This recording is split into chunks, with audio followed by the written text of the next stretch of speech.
Season 4 is special for live-action Treks.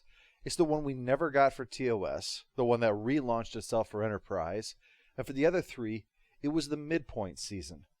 TNG and Voyager both opened it with a major Borg story, and the former closed it out with the start of a Klingon civil war, while the latter saw Jerry Taylor's era come to an end.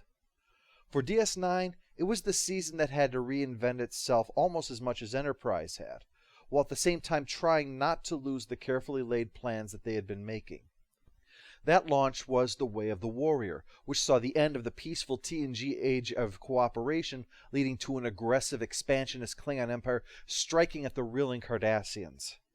Yet the Dominion threat was still there, just kept on a low boil, cropping up here and there, playing on our fears on one hand, gripped by their own fears in another. But one thing that hasn't been forgotten was how Season 3 had ended, with Odo forced to make a choice. Does he stand by and allow a changeling to murder his friends? Or does he become the first changeling in history to harm another? He chose the latter, and now that it's the end of Season 4, it's time to bring the Dominion into focus and that issue to the forefront. Given that, the episode starts in a surprising place. Garak playing matchmaker with someone with a complicated name who's unimportant to the plot, so I'm nicknaming her Blondie. Odo came in here assuming that there was a crime, and while that dress certainly might qualify in some circles, I don't think that's part of Odo's usual beat. Odo's annoyed at this disruption in his routine over this, and Garak with Odo for not setting up a date with Blondie, but Odo wants none of that. It's ironic in a way that someone who admits he longs to be united with his people in all aspects insists on such isolation for himself. And yet, as someone who was constantly reminded that he was an outsider, no doubt he became used to solitude, grew to even embrace that. But enough of that, it's time for the heart attack. Odo collapses, and next thing we know, he's snarling as Bashir offers him a multiphasic lollipop to suck on. According to the Tootsie Pop's readings, Odo's density is in flux, showing that something is definitely wrong with him.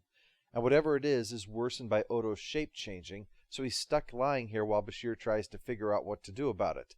So he has to avoid any movement, which isn't easy because everyone's about to have one, thanks to Gowron's latest saber rattling, suggesting that he's ready to declare open war on the Federation over the Arcanus sector. This recording was sent to the Federation Council 3 days ago. And I'm prepared to send it back to the Klingons straight through Gowron's ass. That's the opinion of Federation worlds near the Klingon border, anyway. They think a preemptive strike by Starfleet is the only option here. Sure, there are some people who are panicked, but when the actual delegates start contacting diplomatic sources to propose this kind of thing, well, that's nothing to sneeze at. I'm 2. I'm 3. I say she stops at 7. If the internet has taught me one thing, it's that someone became very aroused by that scene. Anyway, Sneezy visits Grumpy and Doc. She has a little present to bring, the day's security reports, to help give Odo something else to think about. She wants to help. And she did a great job. Because on reading this, Odo decides to run off and try to nab a criminal, during which he has an attack and melts all over the floor. Whoopsie. Luckily, Bashir has a Starfleet medical mop on hand to gather up his patient and bring him back to the infirmary. It's got mercy. Very observant, Doctor. Maybe dial down the sarcasm. You did this against doctor's orders and common sense, Officer Unfriendly. Bashir has bad news. Things are getting worse. Odo's got a week or two left before he loses the ability to maintain his shape completely. Bashir is baffled, and the idea of spending time in Dr. Mora's lab makes being a puddle seem infinitely more appealing to Odo. He says there's only one obvious answer: return to the Founders and hope that they can cure him. This isn't easy because, as you'll no doubt recall, the Cardassian-Romulan fleet launched an attack against their previous homeworld, so not only do they not know which world is home to the Great Link, but they'd have every reason to not let Starfleet find out for a second time. So Sisko's plan is to fly the Defiant into Dominion space while broadcasting a signal of their intentions and bank on the Jem'Hadar not risk killing a Founder, but instead delivering the Defiant to them. Of course, there's that whole no changeling shall harm another faux pas that Odo committed, so let's hope they don't decide that he's now an exception and blow the Defiant away. So they ready themselves for the trip, but they're surprised Garak wants to come along. So if Garak is asking to come aboard, I'm sure he has a good reason. Thanks, Dr. Obvious, for telling us he didn't mistake the Defiant for a luxury liner to vacation on. Garak wants to come to ask the Founders what happened to the survivors of the aforementioned failed attack on their previous home. Cisco thinks it over and says that yes, Garak can come, but he has a specific job, something that only he can do. He's got to keep Odo's mind busy. His collection of half-truths and bald-faced lies will keep Odo too busy to think about his condition the whole ride. Plus, if there's one thing that will take your mind off a possibly fatal condition, it's sharing a room with a talkative assassin. For further positive vibes, Odo will also get sent off by a smuggler. Quark stops by to gloat, but as Shakespeare once said, there's a method in his dickishness. He's trying to give Odo one more reason to come back, to try and catch him. But now it's time for that uncomfortable walk to the Defiant. Odo's in such seriously bad shape a transporter trip might kill him. Although having all these people stare at him while he's like this no doubt makes him wish he was dead. Perhaps the assassin can help. I was working as a gardener at the Cardassian embassy during the... You were a gardener on Romulus? My specialty was Edosian orchids. Beautiful but highly toxic. Let's all go to the lobby. Let's all go to the lobby. As I recall, Proconsul Marak was poisoned. Funny. I don't remember that. I was on this grassy knoll at the time, you see, cleaning my rifle when it accidentally went off. Odo's intrigued. It's like My Dinner with Andre, except Odo doesn't employ a drunk swordsman and a giant. Eventually, though, it's time to get down to why they're out here, and we're given a thorough reminder as an entire squadron of Jemadar's ships show up and surround the Defiant. They want to beam aboard to inspect the patient. That's not the patient. Oh, were you here for the hernia exam? No. The lead changeling is here, and she says if they hand over Odo for treatment, the Defiant can leave unharmed. But Cisco insists that they come along, so she agrees, provided one of her people drives and no records of the trip remains, to ensure that they can't discover where the new homeworld is. It's a pain to keep shopping for new ones, you know how that is. Always got to find the right neighborhood. So while they're on the way, she stops by to visit Odo, who's not looking good at all, more like that dog food that makes its own gravy. She uses the link to provide him some temporary stability, and then demands that they talk in private. Turns out it's just to gloat over the fact that Kira's hooked up with someone else now. But that's the way with some exes, you know. They stalk you on Facebook and make snide comments about how you wouldn't be miserable if you hadn't left the best thing you ever had. Odo decides that they were the ones responsible for infecting him in the first place. And he's right. Weyoun did it, in fact, 3 episodes earlier when he slapped Odo on the shoulder. Incidentally, I just got to stop a moment because I got to get something off of my chest. About 2 to 4 times a year, I have somebody showing up on the Weyoun biography over on the Blue Channel, where after I comment on this very event, they say, no, it wasn't Weyoun that infected him. That was Section 31. Don't you pay attention to this show you think you know so much about?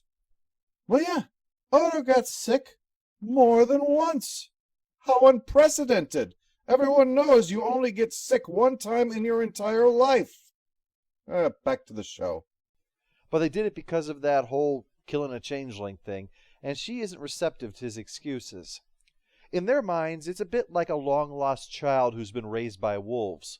Wolves that are threatening the child's human family with their predations, so the human family has laid traps for the wolves, only for the child to murder his own brother trying to stop him. On the one hand, it's not surprising, but on the other, it's unthinkable behavior.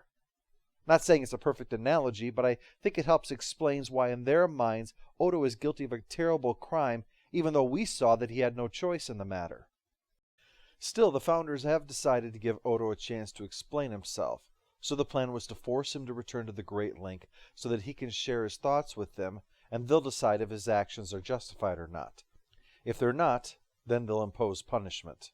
What if I refuse to join the link? I stabilized your condition temporarily. Only the link can heal you. If you refuse to join with us, you will die. I can't help but notice that death seems to qualify as harming someone. Yeah, I know they'll rationalize a way past that. Once you've decided that your boot on the neck of the entire galaxy is for their own good, you can convince yourself of anything. If that's how she treats one of her own, well, imagine how she feels about Garak. Yeah. He asks about survivors from the attack, and she tells him the current count is, none. You mean they're all dead? They're dead. You're dead. Cardassia is dead. Your people were doomed the moment they attacked us. So are you sure you didn't miscount, or is there really none? While he's left to think about that, Odo pays Sisko and the others a visit. He's already starting to look like a decorative chocolate left in the car on a hot day, and he explains how vital it is that they stop all their rescue plans. He wants to be judged for what he's done. It's in keeping with his character's desire to distinguish himself from his people, that while they seek order, he seeks justice, even if it's justice against him. So Sisko and Bashir join him in beaming down to the planet to face the judgment of the Great Link. Odo's got to convince them that their feelings towards the solids are unwarranted, that their paranoia has blinded them to the fact that many are willing to peacefully coexist with them, not to murder every last one of them like they think. They should look at the people that he knows. Dr. Bashir, who's waiting for him. Sisko, who's looking out for him. His friend Garak, who, at this moment, is plotting to murder every last one of them. Well, he did spend the entire trip talking about assassination. It's really not a complete surprise. Garak has taken the Founder's comment to heart and decided that there's only one thing to do to save Cardassia. Decapitate the Dominion by destroying the Founders, just as Nabrantane had planned. He tries to take control of the Defiant's weapons and bombard the Great Link from orbit, knowing it would kill Odo, Bashir, and Sisko in the process, not to mention all of them when the Jem'Hadar retaliate. But they'd save the entire Alpha Quadrant in the process. Come now, Mr. Worf. You're a Klingon. Don't tell me you'd object to a little genocide in the name of self-defense. I'm in Starfleet. We don't commit genocide unless the Prime Directive says it's okay. And Garak's prepared to fight for this if he has to, but now that he's left security, Worf no longer is defeated by every alien he crosses paths with. You fight well. For a tailor. Well, naturally, I would have a black belt. Of course, it clashes with this outfit. Well, now that that's sorted out, back to the Great Link. Odo is dumped on the shore, fully human now. Makes sense. If no changeling will harm another, then if a changeling does, they must not really have been one of them, and so we'll make him that way. I have a theory on how this worked, since when a changeling adopts the form of someone, they don't register as being anything different, hence the need for the blood tests and all that. Then what they did was cause him to take on a fully human form and then essentially lock him so that he can't access that ability anymore. Locked it down to the most basic level so that even things that detach don't revert to normal, like blood. Otherwise, they could just leak out his blood a little bit at a time and have each bit turn to normal until eventually he was all fluid again. I know it's not the best theory for that, but it does explain why this was reversed so simply. Basically, it was just someone else coming along and unlocking the door for Odo. But right now he's fully human, except his face. They kept it that way as a reminder of what he once was, which rules out the possibility of this being for his own good. You want to be one of them so badly? You can have it. They made sure, though, that he'd always be different from everyone else. He'd have the chance to really see how they treat someone who looks like an outsider. But aside of being the wrong species now, everything is back to normal. Odo's got a new uniform, and just in time to toss Garak in prison for 6 months over what he pulled. Blondie shows up to make the moves on him again, and Gowron is rattling his saber. Except Odo realizes something that they were trying to hide from him in the Great Link. Gowron is actually a changeling. To be continued! Post-episode follow-up? Annoying character goes to Blondie. Thankfully, they didn't make her a recurring character like they had originally planned. At least Chase Masterson has good chemistry to make up for Lita being a squirrel brain. Blondie was like someone made a woman in their garage and didn't put the pieces together properly. Final score for Broken Link is 7 out of 10. A solid episode that bravely ends a season that opened with a bang with a quiet whimper, but one that promises great calamity is approaching.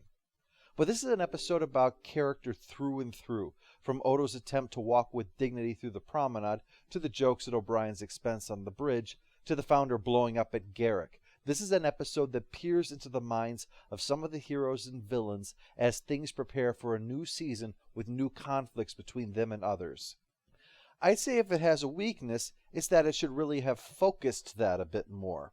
While I appreciate keeping characters in the loop, as it were, since it is the season finale, a couple scenes seemed like they were focused in the wrong direction. But that's a minor quibble. Broken Link performed well at its job, providing a shocking, satisfying conclusion and a hook for the coming season without an actual cliffhanger.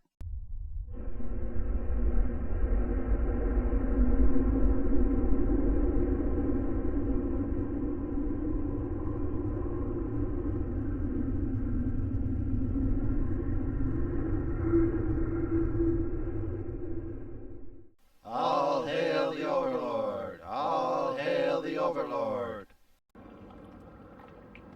Doctor? Oh.